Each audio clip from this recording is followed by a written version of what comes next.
오늘 데살로니가전서 4장을 함께 보시겠습니다.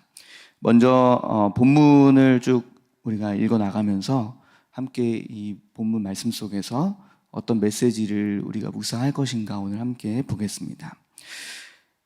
이제 4장은 사도 바울께서 이제 데살로니가 교회에 마지막으로 이제 권면하고 또 어떤 행함으로써 하나님을 기쁘시게 하는 삶이 만들어지는지에 대해서 이렇게 행하라 라고 이제 구하고 또 권면하는 내용이 바로 4장에 이제 시작이 됩니다. 그래서 4장 1절을 보시면 이제 그러므로 형제들아 우리가 끝으로 주 예수 안에서 너희에게 구하고 권면하노니 이러면서 너희가 마땅히 어떻게 행하며 하나님을 기쁘시게 할 수 있는지를 우리에게 배웠으니 곧 너희가 행하는 바라 더욱 많이 힘쓰라. 이렇게 말씀을 하시면서 마땅히 어떻게 행하며 살아가는 그 삶이 하나님을 기쁘시게 하는 삶인지 지금 데살로니가 교회 너희들이 배웠다. 우리에게서 배웠다. 그러니 그 배움을 더욱 힘써서 행하면서 이제 살아가야 한다. 이제 이런 말씀을 합니다. 근데 그 배움이 2절에 보면은 그 배움은 디모데나 이제 파송 보내진 어떤 디모데와 사도 바울의 가르침이 그들의 가르침이라기보다도 그 가르침이 어디서 나온 것이냐? 이제 예수로 말미암아 너에게 무슨 명령으로 준 것을 너희가 아느니라. 그러니까 하나님을 기쁘시게 하는 것에 대하여 배운 그 내용은 바로 예수에 대하여 예수로 말미암아 너희에게 가르쳐 준 것이다라는 것을 이미 너희가 알고 있다. 이제 이렇게 이야기를 합니다. 그러면서 이제 3절부터 그 본론이 나옵니다. 3절은 하나님의 뜻이 바로 무엇이냐? 우리의 거룩함이다. 이제 이렇게 말씀을 하십니다. 그래서 하나님의 뜻은 이것이니 너희의 거룩함이라 하면서 곧 음란을 버려라. 이렇게 말씀을 하십니다. 그리고 4절부터 또 보시면 4절 5절을 보시면 각각 거룩함과 존귀함으로 자기 안에 대할 줄을 알고 또 5절에 하나님을 모르는 이방인과 같이 세욕을 따르지 말아라. 이제 이렇게 말합니다. 하나님의 뜻이 이것이다 하면서 거룩함, 우리의 거룩함이다. 이제 이렇게 이야기를 하는데 하나님께서 우리를 또 여기서 또 보시면 먼저 좀 보시면 7절을 또 보시면 이렇게 말씀을 합니다.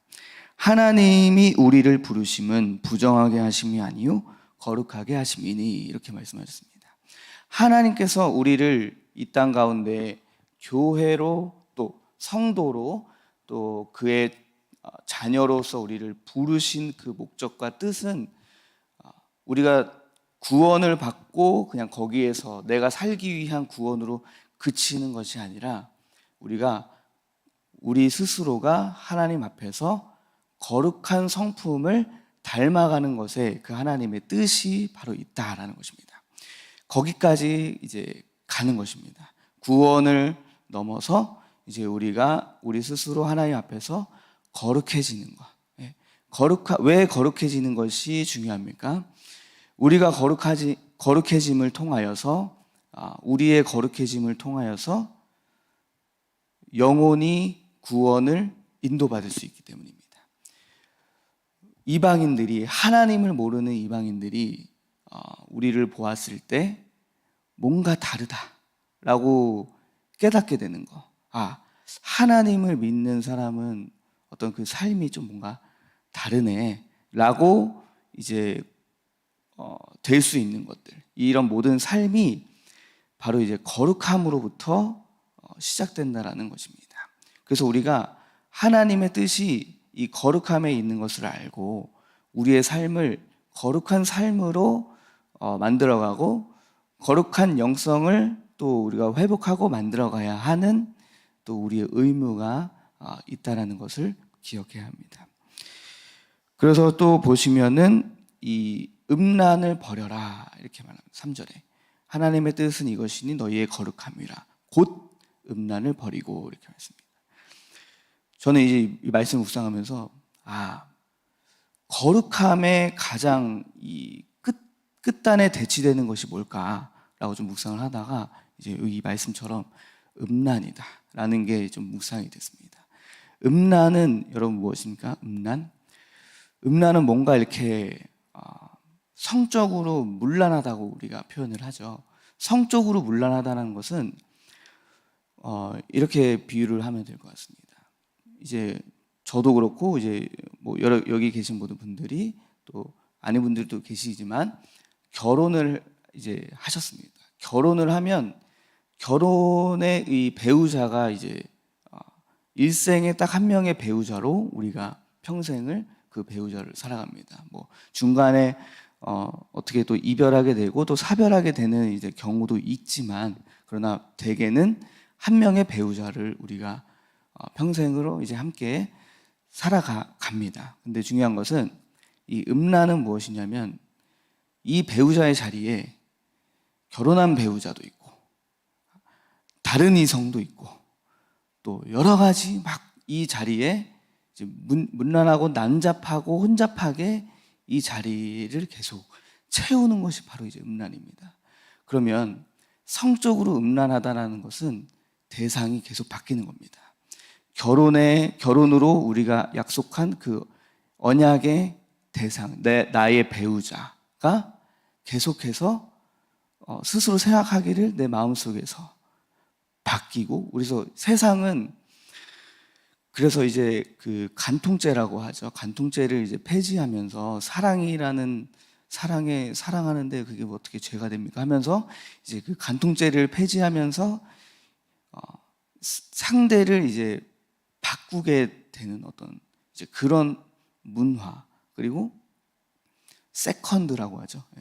세컨드, 본래 배우자 말고 이제 뭐 또 이제 그런 어떤 또 다른 남자친구, 여자친구 막 이렇게 만들어가지고 성적으로 이제 문란하게 지내는 어떤 그런 세상의 풍조가 있습니다. 근데 이제 이것을 영적으로 우리가 좀 생각을 해보면 이 음란이라는 그 의미가 레위기서 19장에 이제 이런 표현이 있습니다. 레위기서 19장 19절 20절을 보면은 하나님께서 이스라엘 백성들에게 이제 가나안 땅에 들어갈 때 그 가나안의 우상을 섬기는 어떤 그것을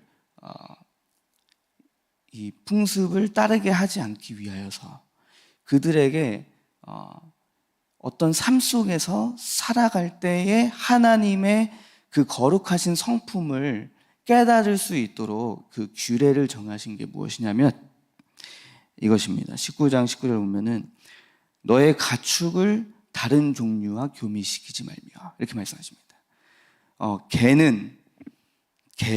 개하고만 교미하는 게 하나님의 창조 질서입니다. 근데 개를 뭐 예를 들어 다른 종, 고양이 뭐 이렇게 뭐 다른 종이랑 교미시키는 거, 이거를 금하고 있는 겁니다. 이게 음란하다는 겁니다. 근데 거룩은 무엇이냐? 또 밭에 두 종자를 섞어서 뿌리지 말아라. 예. 지금은 뭐 이렇게 할 수 있겠지만, 근데 그때 당시에는 그 이스라엘 백성들의 생활의 규례를 정하셔서 하나님의 그 거룩하심을 배우게 한다라는 그 의미를 좀 생각을 해보면, 밭에 오이도 자라게 하고 뭐 가지도 자라게 하고 뭐 이렇게 섞어서 뿌리지 말고 오이만 딱 자라게 하고 가지만 딱 자라게 하고 이런 어떤 이런 모습들, 정갈하게 정돈된 어떤 이런 모습들, 그리고 두 재료로 직조한 옷을 입지 말아라. 뭐 비단이면 비단으로 짠 옷만 입고 비단으로만 옷을 짜고, 또 뭐 면이면 면으로만 옷을 짜고, 근데 비단 면 섞어가지고 뭐 이렇게 옷을 짜지 말아라. 이제 이렇게 이야기한 게 결국에 이런 여러 가지 의미가 다 무엇입니까? 혼합되고 섞이지 말아라. 그러니까 이 의미는 무엇이냐면 거룩은 구별되는 것입니다. 거룩은 첫 번째 의미가 바로 구별되고 뭔가 이제 단절되는 겁니다. 세상으로부터 우리가 하나님의 백성으로 구별되는 것이 거룩의 의미고, 두 번째 의미는 순수, 순결, 이제 이게 거룩의 두 번째 의미입니다. 그러니까 우리가 결혼을 해서 한 배우자와 평생을 이제 함께 살아가는 것이 죄송합니다만 이제 그게 바로 이제 거룩한 순결한 어떤 그런 모습입니다. 근데 음란은 무엇이냐면 자꾸 뭔가 섞이고 혼합되고 또 난잡하게 되고 이제 이런 것이 다 이제 음란에 표현되는 것이기 때문에, 영적으로 이제 우리가 영적인 음란을 생각할 때 어떤 의미를 가질 수 있냐?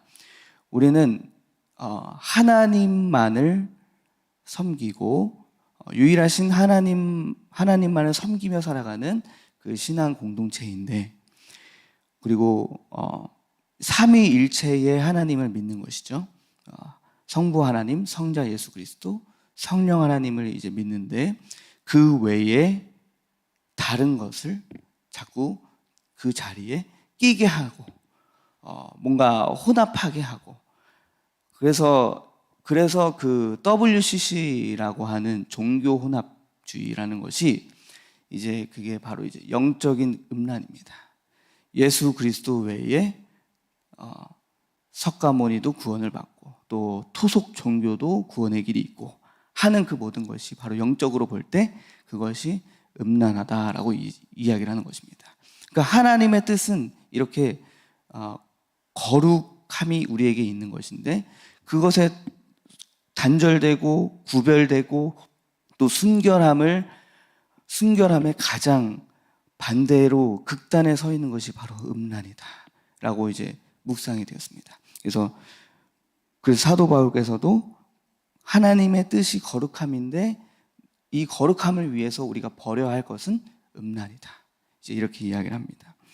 4절에 그래서 또 각각 거룩함과 존귀함으로 자기의 아내 대할 줄을 알고, 그래서 저는 이 말씀을 또 묵상하면서 우리의 거룩함이 뭔가 이렇게 거창하게 큰 일을 막 시작하는 그런 것보다도 바로 가장 가까운 나의 배우자를 거룩함과 존귀함으로 대할 줄 아는 것이 바로 우리 거룩함의 시작입니다.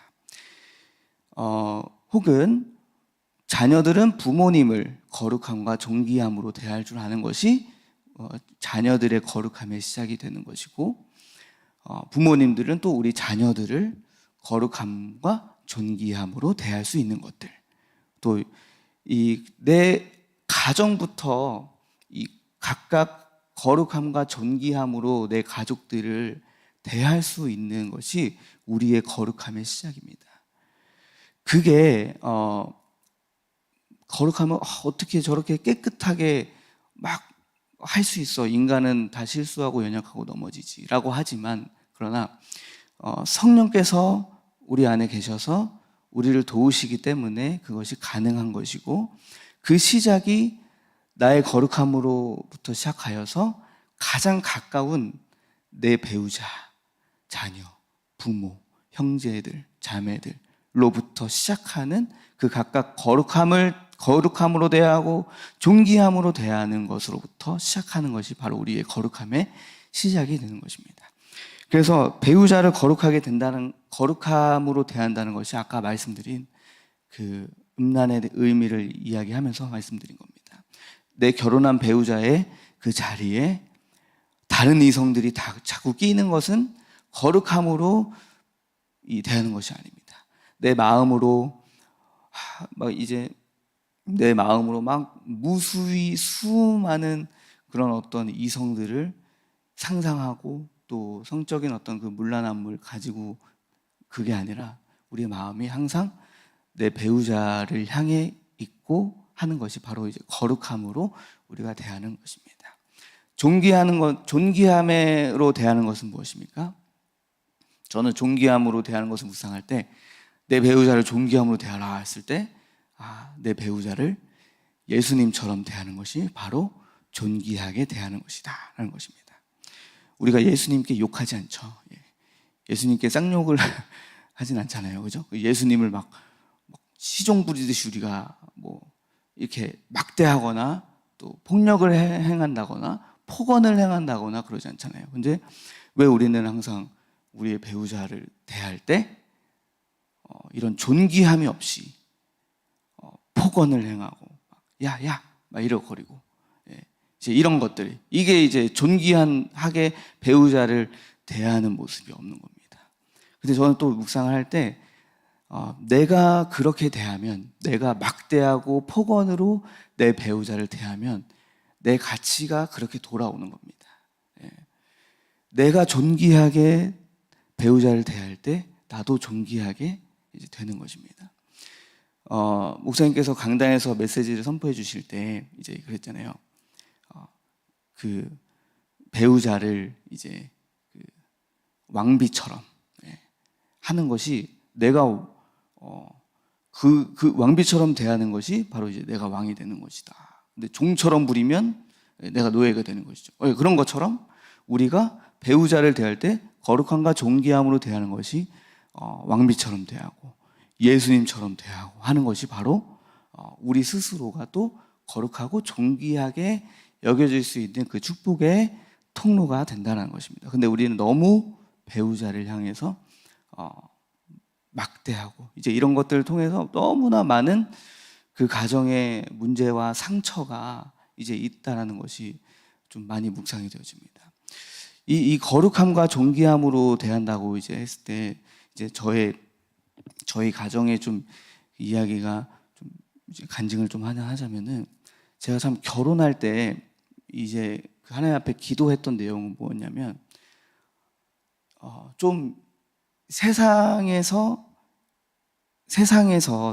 어떤 이런 풍조와 또 문화와 이런 거를 잘 모르는 사람이었으면 좋겠다. 그러니까 너무 유행에 막 따르지 않고 또 막 민감하지 않고 그러면서 좀 뭔가 순수하고 그리고 그런 사람이 어떤 사람일까 생각할 때 하나님을 믿는 사람이잖아요. 그리고 그 가정 속에서 목회자의 가정이면 그 속에서 얼마나 많은 거룩함에 대한 것을 또 이 씨앗이 밭이 잘 형성이 되어 있을까 이제 묵상을 하면서 이제 그렇게 기도를 했거든요. 목회자 자녀 또 대화가 잘 통하고 순수하고 세상에 어떤 이런 유행을 따르지 않는 사람이 너무 좋겠다 이제 이렇게 기도를 했는데 정말 그 하나님께서 선물로 주신 그 아내가 지금 이제 아름사모입니다. 그래서 제가 참 감사한 건 뭐냐면 이제 존귀하게 여긴다 그랬잖아요. 존귀함의 배우자. 그러니까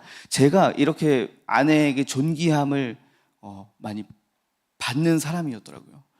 어떤 게 이제 묵상이 되냐면 우리 아내분들이시니까 남편 많으시니까 이제 남편을 기쁘게 할 수 있는 방법을 제가 가르쳐 드리도록 하겠습니다. 그게 뭐냐면 제가 어느 날 이제 일정이 끝나고 저는 항상 일정 끝나면은 전화를 합니다. 아내한테 전화를 해가지고 틱틱틱 해가지고 나 이제 들어가. 그러더니 이제 아내가 저녁 먹을 시간이니까 이제 아름사모가 물어보는 거 오빠 뭐 드시고 싶으세요? 이제 항상 그러거든요. 항상 이 아름사모의 가장 큰 고민은 내가 오늘 뭘 먹어야 하나. 이제 메뉴를 선정하는 거. 그래서 뭘 드실래요? 근데 제가 그날은 너무 그 뭐죠? 떡갈비 있죠. 그 냉동 떡갈비, 그 조그만 너비아니 그런 거 있잖아요. 그런 게 너무 먹고 싶은 거예요. 그래서 오늘은 그 너비아니 같은 그 떡갈비가 좀 먹고 싶네. 그러니까 그래?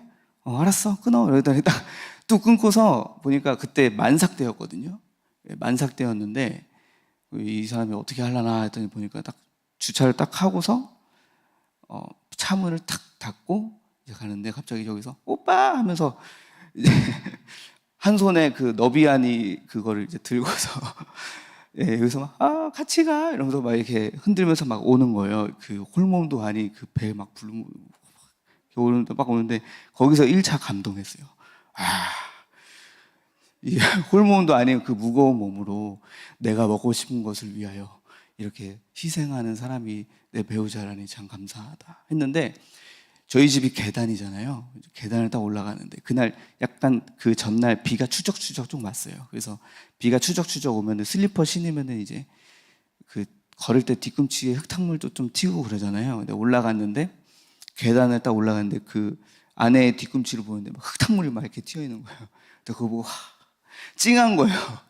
나를 위해서 이렇게 막 정말 헌신으로 존귀하게 여겨주다니 나를 막 이렇게 내가 뭐라고 막 떡갈비를 막 그 무거운 몸을 이끌고 막 이렇게 별거 아닌데 거기에 정말 많은 감동이 된다라는 겁니다. 왜냐면 이제 그게 어떻게 보면은 배우자를 굉장히 존귀하게 여기고 그 사람의 배우자라는 자리에 거룩함으로 내가 있는 거잖아요. 제가 있는 거잖아요. 그 한 사람을 향한 순결과 또 어떤 많은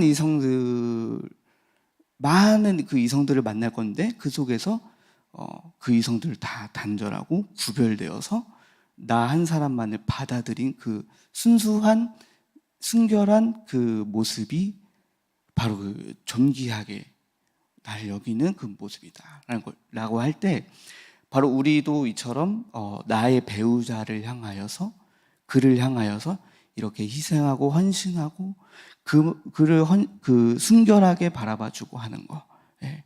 이렇게 위해주고 높여주고 하는 그 모습이 바로 존귀하게 하는 그 모습이다. 근데 우리는 너무 내 시종 부리듯이 너무 막 이렇게 낮추고 하면 그게 안 된다는 것입니다.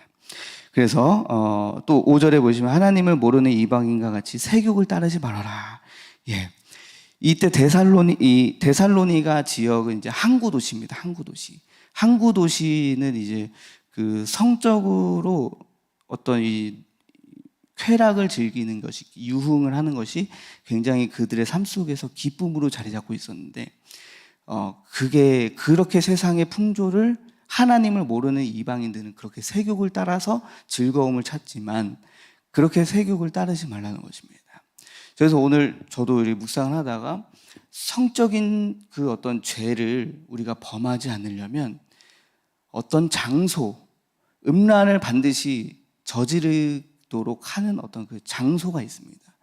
그 장소를 쫓아서 따르지 않아야 됩니다. 그러니까 떠나야 합니다. 피해야 된다는 것이죠.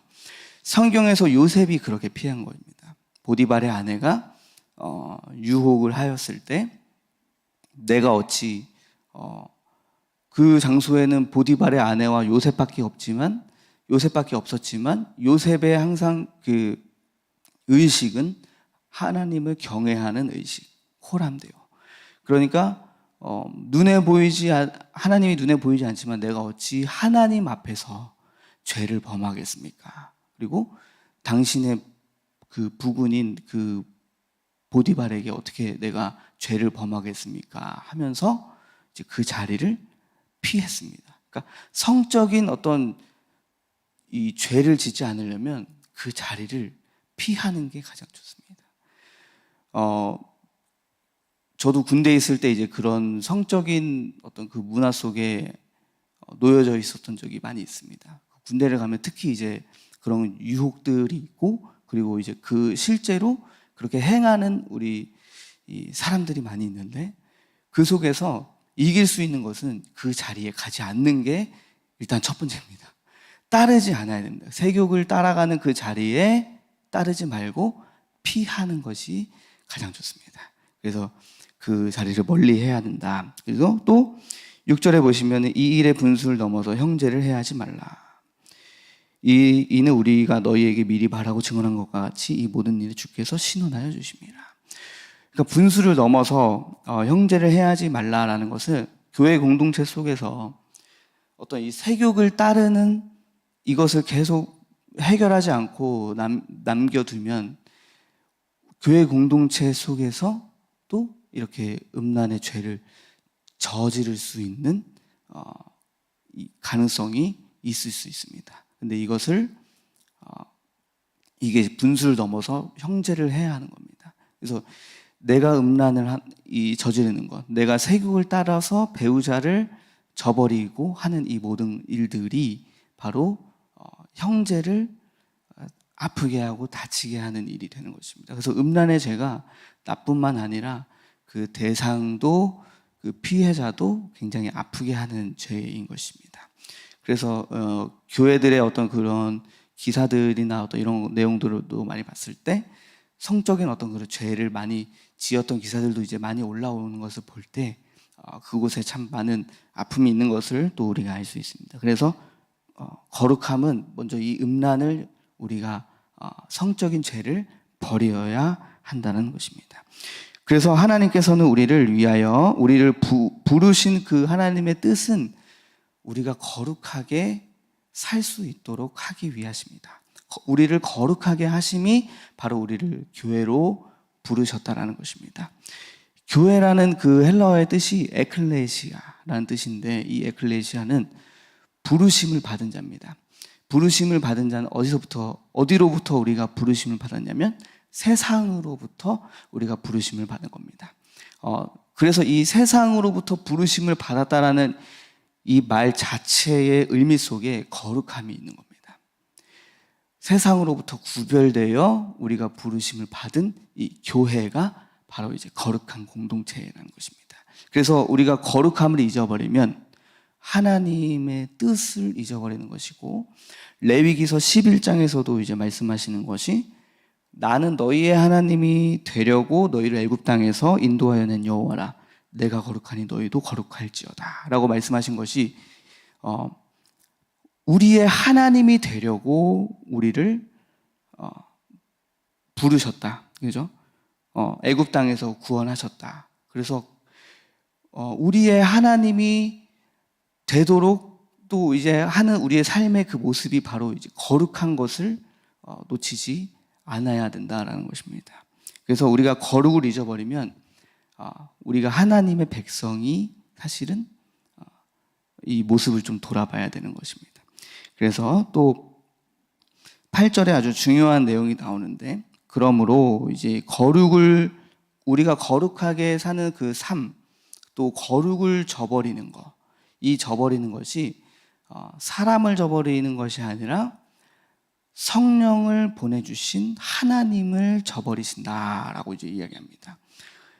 우리가 우리 스스로 거룩하게 될 수는 없습니다. 그래서 하나님께서 우리에게 하나님의 영이신 성령을 보내주셔서 그 성령의 인도함 따라 살아가는 삶이 바로 거룩한 삶이 되는 것인데, 이 거룩함의 행함을 잃어버린다는 것 자체가 지금 성령과 교통함을 지금 놓치고 있다라는 것이고, 또 다시 말해서 하나님, 나는 이것까지는 못하겠습니다, 이렇게 이야기하는 거. 음란의 죄, 이거 너무 좋은데 내가 왜 이거를 포기해야 됩니까? 라고 하는 어떤 이런 모든 의식들, 그리고 내가 스스로 세운 어떤 딱 여기까지만 딱 하는 어떤 이런 모든 것들이 바로 하나님을 저버리는 것이다 라는 것입니다. 그러니까 이게 얼마나 우리 삶에 거룩한 삶이 지금 이게 이제 만들어지는 어떤 성화의 과정, 그러니까 점점 더 우리가 예수님을 닮아가고 거룩하게 되고 정돈되고 어떤 이런 거룩한 모습이 안 나타난다는 것이 하나님을 저버림을 통해서 그것이 지금 그렇게 거룩이 안 나타난다는 것을 우리가 반드시 기억해야 됩니다. 그래서 여러분과 또 저는 오늘도 역시 무엇이냐면 우리 안에 계신 성령을 의지하고 성령을 인도함을 받음으로 말미암아서 우리 삶 속에 거룩함을 만들어 가야 되는 오늘 의식이 오늘 저와 여러분에게 있기를 소망합니다. 거룩하게 하신 히브리서 12장에 또 보시면은 우리의 유익을 위하여 거룩한 삶을 참여하게 하신다 말씀하셨잖아요.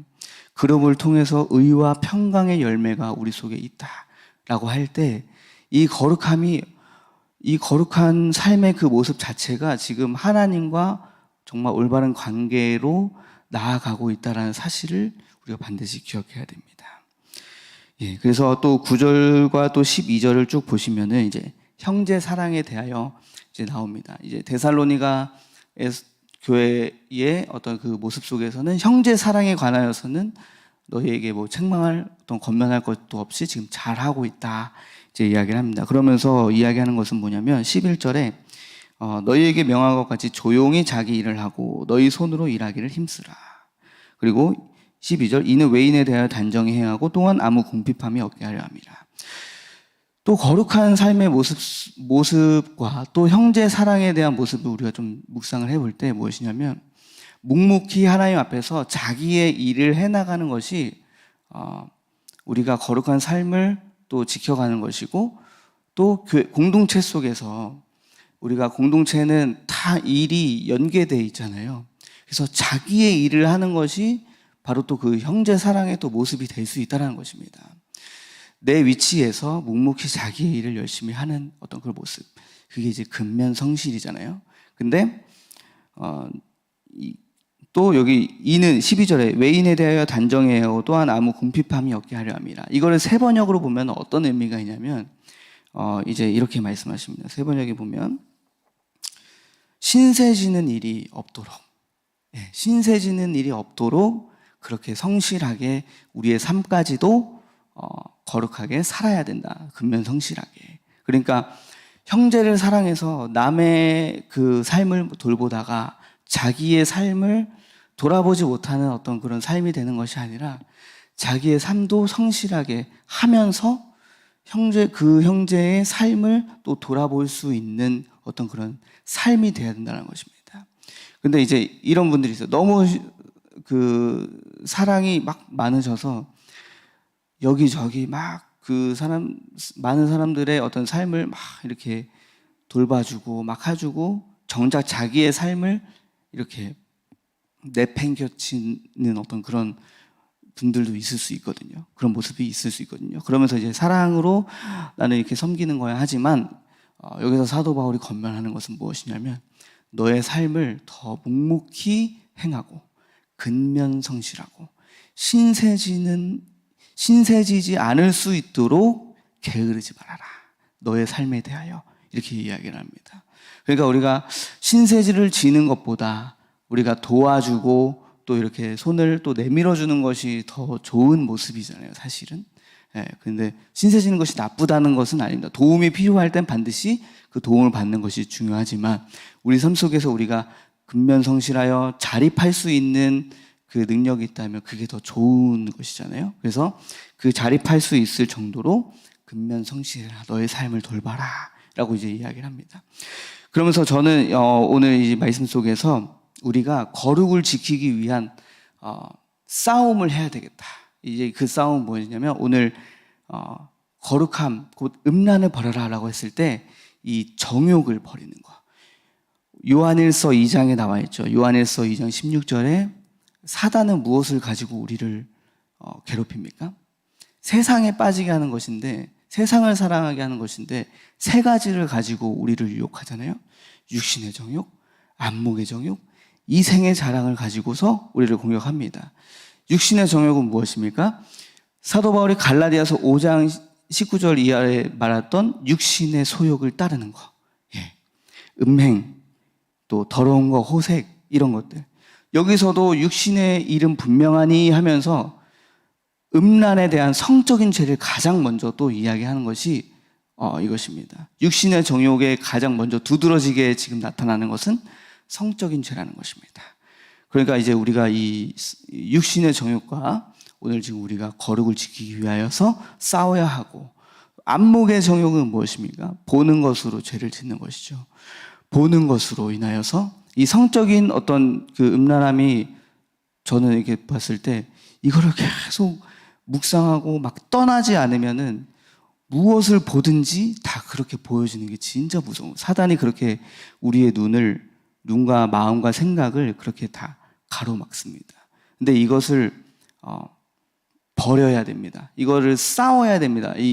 그 성적으로 어떤 그 안목으로서 짓는 죄, 뭔가 멋있어 보이고 예뻐 보이고 잘나 보이고 막 이렇게 하려고 하는 어떤 이런 안목의 정욕에 대하여서 반드시 우리가 좀 객관적으로 싸워야 됩니다. 이게 지금 흑암이라는 것을 깨닫고 싸워야 됩니다. 근데 저도 이제 그 성적인 죄를 많이 지었었는데 그 더 어릴 때 결혼하기 전에 이제 막 음란한 동영상 막 이런 거 이제 호기심에 이제 많이 보잖아요. 근데 거기에 빠지면 모든 것이 다 그렇게 보입니다. 사단이 그게 그 틈을 작은 틈을 허락할 때 계속적으로 점점 더 자극적인 거, 점점 더 막 쾌락적인 거 이런 걸 찾게 됩니다. 근데 이거를 반드시 끊어내고 싸워야 되는 것은 무엇이냐면 그 자리를 피해야 되는 거. 그리고 내가 지금 성령으로 충만해 있어야 성령의 인도를 잘 받아야 성령을 따라야 그것을 이길 수 있습니다. 근데 많은 분들이 막 이거에 대해서 막 이렇게 시달리고 하지만 결국에는 더 영적으로 집중하고 영적인 길로 나아갔을 때 점점점 그 길이 멀어지는 것을 우리가 깨닫게 됩니다. 그래서 우리가 그렇게 싸워야 되고 이제 이생의 자랑 또 명예에 대한 어떤 이런 내가 잘나고 싶은 거 하나님의 자리에 내가 딱 있어가지고 뭐든지 할 때 내가 막 자랑하고 내가 높임받고 싶고 하는 이런 모든 것들을 우리가 거룩을 우리가 만들어가고 지키기 위하여서 반드시 오늘 이제 싸워야 하는 이 싸움을 승리하는 저와 여러분 되기 소망합니다. 그래서 결론적으로 우리가 하나님의 뜻은 오늘 우리가 거룩하게 살도록 우리를 부르셨다라는 것을 오늘 이 시간 우리가 기억해야 합니다.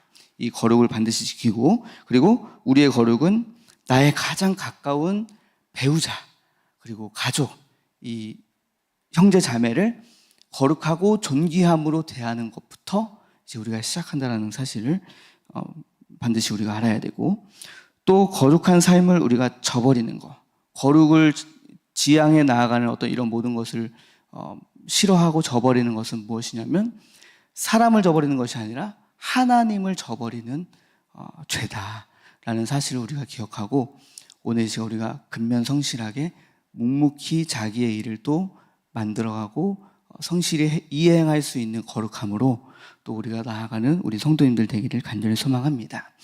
우리 시간 승리하기를 소망합니다. 기도하겠습니다. 하나님 아버지 오늘 우리를 거룩함으로 불러주셔서 이 세상의 풍조를 따르지 아니하고 구별된 삶을 살고 순결한 삶을 살도록 우리를 불러주시니 감사합니다. 이 삶을 통하여 많은 영혼들을 돌아오게 하시고 우리의 삶을 통하여 주님께서 홀로 영광받아 주시옵소서. 이 우리의 거룩함이 우리의 가장 가까운 배우자 그리고 우리의 가족의 관계부터 시작한다는 사실을 우리가 반드시 기억하고 우리의 배우자를 거룩함으로 존귀함으로 대할 수 있는 우리 큰나무 교회가 될 수 있도록 함께해 주시옵소서. 이 거룩함을 지향해 나아갈 때 하나님을 저버리지 아니하고 하나님과 함께 동행함으로 말미암아 이 거룩함을 이루어갈 수 있는 저희들 될 수 있도록 주님께서 함께하여 주시옵소서. 모든 것 감사드리며 예수 그리스도의 이름으로 기도드립니다. 아멘.